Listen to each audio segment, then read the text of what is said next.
So I'm in this reflective space right now. I am going back to therapy tomorrow for the first time in a few months.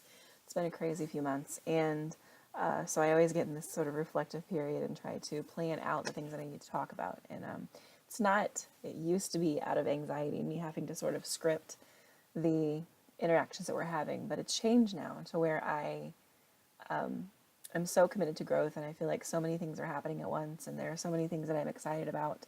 I want to talk about that the 45 minutes that I'm in therapy moves too fast. So I really appreciate when I have the opportunity to sit down and sort of contemplate, the things that I want to talk about and prioritizing. So, I'm kind of thinking about how things are changing, and I think I'm very much a symbolic person, a spiritual person, and I am absolutely a subscriber to the theory that things happen for a reason and you're in a place for a reason. And, growing up, I was big into, we went to church a lot and I learned a lot about Queen Esther, and her whole message is being where you are for such a time as this. And I think that's still really the theme of my life. I think that it's beautiful and I love picking out those moments. And so, just sort of reflecting on the last couple of weeks, I have really had some messages sort of imparted to me in many different ways from professors who are responding to, videos and things from school, or coworkers, or, just people saying things in passing that they're just clicking with me. And I think that everything in my life is in a time of transition right now. I've gone through a very big part of my life, and now I'm in another place of transition and trying to kind of get my footing to go on to the next challenge. And I think that as far as me making videos and blogs and putting myself out there and having this very therapeutic way of dealing with things on a regular basis, I think that is in a time of transition as well. I need to kind of figure out what to do with this channel now that I'm not talking about my divorce anymore. And so I think it's interesting that the concept of phases has been brought up to me many times in the last week, a few days. And I think that's very true. I think that that is a lesson that I need to learn. I have struggled a lot in my social development and my understanding of people and myself. And, there were a lot of traumatic things that happened in my formative years that I think I'll probably talk about eventually. It's not necessarily time for me to do so. I don't really feel led to talk about those things right now. But I really missed out on learning about friendships and how to be a friend and how to have a friend and choose friends. And, social stuff, because of my social anxiety and all of that, is very difficult for me. And what I feel like the lesson that I'm learning a lot in even the last year is that things are not permanent. And I tend to be somebody that just clings to things. Like, I don't want to lose them because everything is very temporary for me. Everything comes to an end. And honestly, I think that a lot of that stems, back to my childhood with my dad. It was like he would be in a great mood for a few days and then that comes to an end eventually. Or there are a lot of things in my life where they would be good for a little bit, but it's only temporary. And I think that I still really struggle with seeing my life that way. And I'm realizing that it doesn't have to be, because I went into my marriage and struggled through so much of my marriage under the belief that it was permanent and I was stuck there. I think that that's a struggle that I have with my weight. I don't know what it's like to not be big, and I struggle with thinking about what I would do and how I would react if I was different. And this is not a life sentence, because even weight loss is something that I have made very temporary. I will lose weight and then I will stop, or I'll gain it back. And I think that it's just a time for me to really realize that things are not permanent. One of the areas that I'm learning that is in my relationships, like my social relationships. I have had friends and have friends that are very manipulative, and I think there's very much something to be said that people like me who are very sensitive and caring and giving, and they sacrifice their self for everyone else, we very much attract people into our life that manipulate and need us to care for them, and can sort of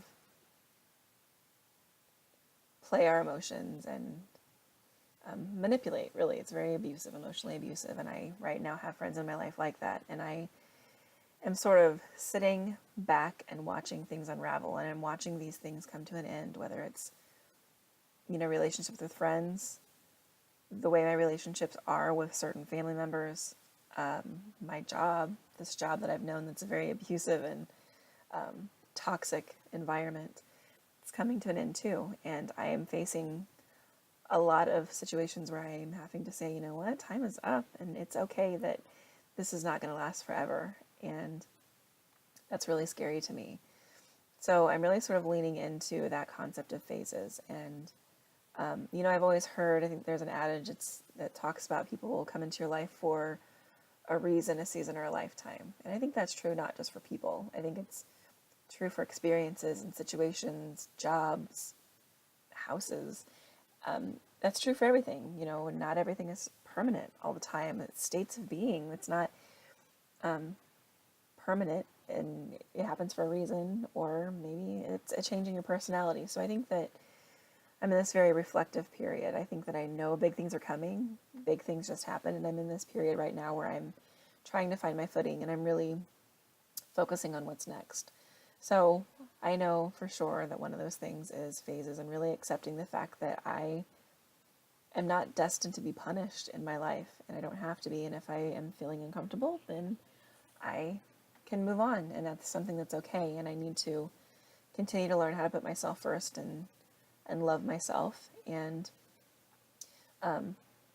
experience life. And I think that looking ahead, I'm absolutely uninterested in being with somebody else right now, having a relationship, and definitely not marriage. But I think that looking forward, I know that's something that I eventually will like to do. I want to have kids, and that's sort of where I see my life going. But in order to get to that place and to attract the kind of husband that I need and that I want, I really have to learn how to change my mindset and the vibe that I give off, and learn how to accept what I deserve and to throw away what I don't. And, kind of thinking back over, there's a close friend, and I know I talked about him, back in the fall, and how he was very important to me and helped me through some things. But then I would start to see patterns in him, and it took another friend of mine kind of putting his foot down and saying, you know what, you don't need to be treated this way. This is what you came from. I need you to see that you're being treated the same way, and you're falling into the same patterns. And that was, a groundbreaking moment for me for a lot of reasons. It was to have somebody care about me so much, a male friend who, genuinely cares about me enough, in a very not a way where he was attracted to me or where he's looking for a relationship. It's just a genuinely pure, like, brotherly love that this friend has for me. And, he was able to see what was happening and, willing to step up and make the uncomfortable call to say, you know what, this friend is not good for you. You need to kind of take a step back. And it was very empowering for me. And, there are times when I start to regret it a little bit, making the choice to cut off the friend that was hurting me, but it's really empowering too, that I reflect on it a lot, where I can, pinpoint those things and realize those patterns in the bad people in my life, because really all of them have a lot of the same patterns. So it's very empowering to know that I have a choice. And moving forward, I can design a life that I want. And, I talk a lot about wanting to design the life that I want and that I deserve, but I have to believe that I deserve it. And, that's the second lesson I'm learning right now. And I have sort of changed my focus, where I have challenged myself to every morning when I wake up to, pray and meditate on the fact that I want to find a way to love myself that day, whether it's through, eating food that is within the diet that's making me feel better and healthy, whether it is, taking extra time in the morning to go into work in a calm headspace, leaving a few minutes at the end of the night to read, or doing my makeup, or whatever it is that is showing myself love. That's where I need to be, because I will never bring another person into my life that is healthy for me until I am in a healthy place and I love myself and can be loved and put myself first. So I'm definitely working on that too. And it's a lot to kind of process. And I think the final thing that I'm working on right now came to my attention from one of my professors. And I had talked in one of my videos about how I really enjoy making connections in the past and kind of pinpointing things in my childhood that happened that have created the way I am. And the professor herself she's a very tough professor. She is the only professor or teacher, since I was 11 years old, that has really helped me to be a better writer. And she knows how to challenge me in those ways. And she, in a lot of the videos that I'm creating for her class, she's had some very brutally honest feedback, which is very characteristic of her. And I love that. I am the type of person that loves to have very directive feedback where I can make very concrete changes to myself. And so she said that she had a professor who worked and worked and worked for many, many years to try and figure out his past and what created him in the way he was. And then, after 25 years of working on it, he still wasn't getting better. Nothing was changing. And someone said to him, how long are you going to look back at your past and wait for a magical answer while you're letting the rest of your life slip by? And that really stopped me dead in my tracks. And it was one of those moments that I've had in therapy, that I've had, in churches or with friends. And it was just sort of like, you feel like you got punched in the gut, because that's exactly what I'm doing. And I am at a point now where I have figured out the general idea of everything that's happened in my past. And there are little bits and pieces here and there, but at this point, does it really matter? Probably not.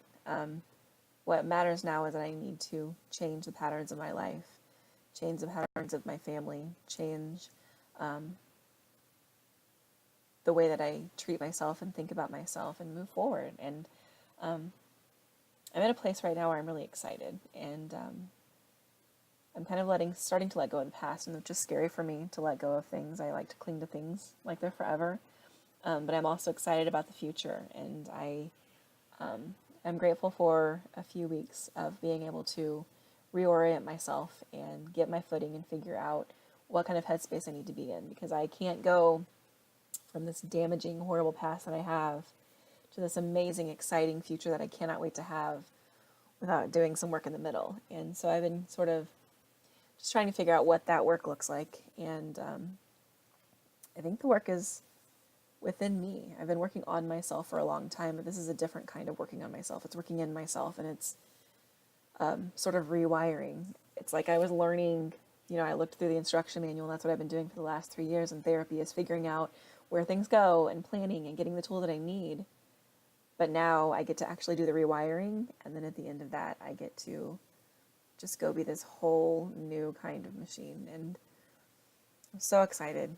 I'm really, really focusing on the fact that I have to slow down and feel this time and enjoy this time and be grateful for what I have. But I'm super excited, and I don't know what this channel is going to look like now, because it's not going to be me ruminating on divorce. That is the past, and that's not what defines me anymore. I'm not defined as a divorcee. I am defined as me, and I'm excited. It'll be good. I'm excited to get back in therapy tomorrow, and I'm excited for this next challenge. And yeah, here we go.